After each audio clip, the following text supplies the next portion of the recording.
was there last night during that game and telling his what he saw from the booth. So Adam, it's heart wrenching, but we have to let's move on. We'll talk about that after we talk to Bob here. Bob Newton, who is a friend of the show. I reached out to him this morning, or late this afternoon, because he was back in 1971. He was playing for the Chicago Bears, and he was a guard. And he witnessed something that we saw last night on Monday Night Football. He saw it in person with a tragedy death of a wide receiver for the Detroit Lions. So let's bring in Bob, who was there. Hi, Bob. How you doing? Pretty good, thank you. How are you guys doing? No, I saw your Facebook post last night, and I said I got to get you on because this is such a something we need to talk about because what happened last night in Cincinnati. You witnessed it as a player back in 1971 at Tiger Stadium. You saw it firsthand what happened. Explain to folks what happened on that day because I know you guys were playing the Bears. You guys were 3-2. The Lions were 4-1, and then all of a sudden this thing happened. It must have just took the air out of the entire Tiger Stadium. Yeah, well, yeah, we the Bears won the game, but I think there was probably a minute and a half left in the game. The game was almost over, but Detroit was driving to score a touchdown. We were ahead by 4 points, I believe, and they couldn't win the game with a field goal, so they had to get a touchdown. And I believe they were completely out of timeouts, and the clock was running. And so when the Lions offense ran the play, Chuck went into to the Bears backfield running a route. And he didn't get, from my recollection, he didn't even get touched. He didn't get bumped or anything. And he just, down the field, he just collapsed. Wow. And nobody, I don't believe anybody had touched him at that point. So there was no contact. And so a lot of the Bear players were thinking, he's faking it. They're because they were out of timeouts, and they're trying to get a referee timeout or whatever to stop the clock. And Dick Butkus was in that area, in the flat area, as a middle linebacker covering that coverage, and he walked by Chuck, and he could tell by Chuck's face that something was seriously wrong. And he's the one that started calling the personnel from the Lions bench come over and take care of him. I think he died. I think he probably died immediately. I think he was probably when they put him on the stretcher, that he was probably already had passed. That's kind of what I've come to understand. But there was no life-saving that could help him at that point. And I didn't know. We don't know what exactly. He might have had a heart attack, or he had a congenital heart issue that went undetected. Or he had just a heart attack. But it wasn't from a contact. It wasn't from contact in the game. Mm-hmm. At least on that play. Yeah. So, Bob, what was your feeling last night did you get a chance to watch this game? And what was your, and when you saw this young man who's basically 24 years old, second year in the league from University of Pittsburgh, ball right to the, he gets up, he hits T. Higgins, gets up, adjusts his face mask, and it goes backwards. Yeah, that was like, you're thinking to yourself, what is he doing? Well, usually when you get a concussion, I mean, you may lay there a little bit longer. You're not going to get right up because you're trying to get figure things out. Mm-hmm. But he got up fairly quickly, and then you could tell he just lost all contact with his body and just fell. I've been hearing some of the possible reasons about the heart, about the hits in the chest area and all that. A lot of these shoulder pads, it look like they've changed over the last decades. Especially on the offensive linemen, they're smaller shoulder pads. I don't know if their breastplate is big. The pads that we wore in the 70s and 80s, my whole chest was almost covered with a Okay. breastplate. So if somebody really jammed me in the chest, I had some good cushion for that. Yeah. But that's kind of one of a possible explanation, or it was aneurysm or so forth. But some of the equipment changes, I'm sure they're going to be addressed, especially around the neck, shoulder area, chest area. Yeah. Let's bring Adam in. Adam is a big NASCAR fan, and he saw this with Dale Earnhardt. I was thinking about that Yeah, last I year. remember when Dell. Yeah, Carl. I remember, when Yeah. Dell Earnhardt Senior died at the 2001 Daytona 500. It was, it was something like. I mean, I remember that day like it was back in my hand, and it was like nobody thought it would happen, but it did. And same thing last night. It's like you think about it. Yeah. Dale Earnhardt Senior's number was 3.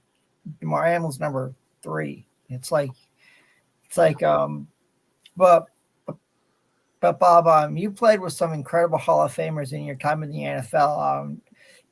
Did Gale Sayers and Dick Butkus in Chicago, and I can't rule out Steve Largent, a tremendous wide receiver with Seahawks. So, what was it like to play with Steve Largent when you were in Seattle?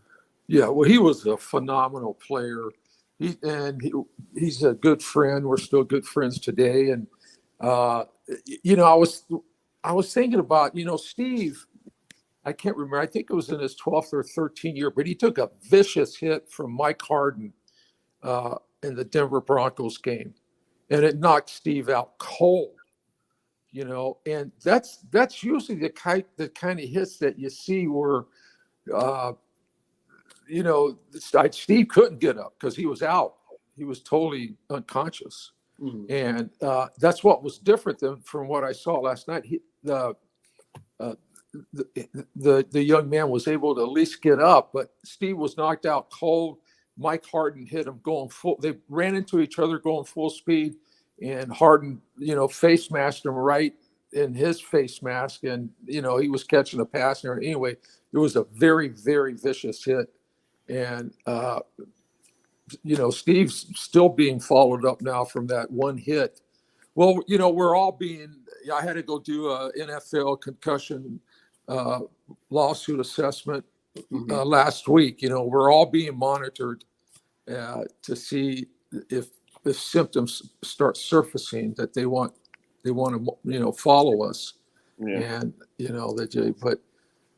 one thing about the one thing I don't know if the proud, but there's the brotherhood of the NFL, the players in that locker room. Those locker rooms are sacred to those players, and they are like brothers. Doesn't matter what race, creed, religion. When you go on that field, there's at least the way I felt, there was no color. There was no separate. They were my teammates, and I was going to do the best I can to work with them. And the whole stadium just really rallied around this young man, and the whole nation. And that's because it is a serious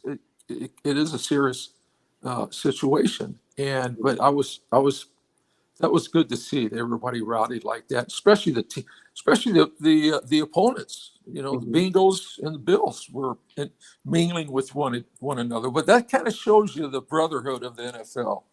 Yeah. Well, I have to ask you a question. With Tiggins, with that, when he got hit by, number 3, and Tiggins, had to deal with the whole situation. You saw what did the quarterback for the Lions, Landry, what did he go through? Because did he go through a lot of serious mental issues after that? Everybody was so stunned because we were kind of confused. We were still thinking he's faking it. He's trying to get an extra timeout, a referee time. So we didn't know. We just didn't know until I don't know if he was. I think he was just. I don't think he was pronounced dead till after the game. We did finish the game, and I think that was that was their fourth down, and they didn't get any yardage. So anyway, we took the ball over and we closed the game out because I think there was like maybe less than a minute left, and we just killed the ball, and Matt, the game was over. You got a question for Bob, real quick, Matt? God, he's on mute. Yeah, you're on. There you go. Matt, go yeah. So does that? I mean, looking at what happened, I mean, of course that doesn't bring back good memories and stuff. But I mean, how do you think that these kinds of things can be eliminated in the future?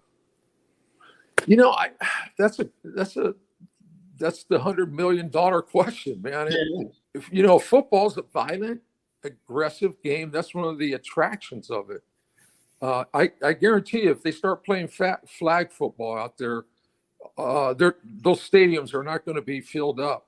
You know, I mean, but you know, I hope they do their due diligence. You know, hopefully the kid didn't have any heart issue that was undetected, and it wasn't recognized. But I just hope the NFL, and I'm sure they will, they'll do the due diligence to find out if something could have prevented that. Right. You know, the hit was the kid came up and they collided pretty good, but it didn't look like it was. But you can't tell sometimes when those helmets are crashing into each other. You know, it doesn't look like much, but it is. And also when the kids hit their helmets on the turf, you know, when they fall backwards and hit their helmets on the turfs, that doesn't look very violent either. But boy, a lot of people get dinged from those types of hits. So I just hope they do the due diligence. And was there some kind of medical prevention that was part of it? And I'm hoping CPR. The one thing I said on that Facebook is, from what my understanding, after Chuck Hughes died, the NFL upgraded very much their emergency services on the sidelines. Mm-hmm. You know, back there we were still kind of the wild west. You know, in the early '70s, and there was no concussion protocol, nothing like that. You know, and so from what I hear from what happened to Chuck, they did really upgrade their emergency services last night, and hopefully the help that young man got last night, as quick as he got it, was very life-saving for him. Yeah. Adam reported that his oxygen thing is what was 100%, now down to 50. Yep, that's right. I saw that too. So he's making progress. Yeah, he's making progress, but I think this kid's not going to play football the rest of his life. I think he's probably going to be a broadcaster, because I don't think if you want to have the same situation happen again, and you just don't know. There's any one of those plays out there on that field, something dangerous could happen. And, we know, I know as a player, I knew the risk. In my era, I knew the physical risk. I wasn't aware of the brain concussion risk as much, because it just wasn't addressed at that time. But it's a violent game, and people are running really, really fast with a lot of intensity and a lot of energy, but again, that's one of the attractions of it. It's like a freight train, Bob. Just when you have two trains collide, you can't stop it. Just boom. Yeah. With the targeting rule, like I said, I think that they've tried to make some changes to make it safer. And if there's something that could come out of this, if it's something to do with the chest, with the engineering today that they have for uniforms, if a chest plate needs to be, used as part of that protection, I hope they make that, part of the policy and the changes. Right. Well, Bob, let me let you go. Thank you so much for coming on tonight. I wanted to reach out to you because I think it was something important Yeah. because, we have, my generation didn't see it.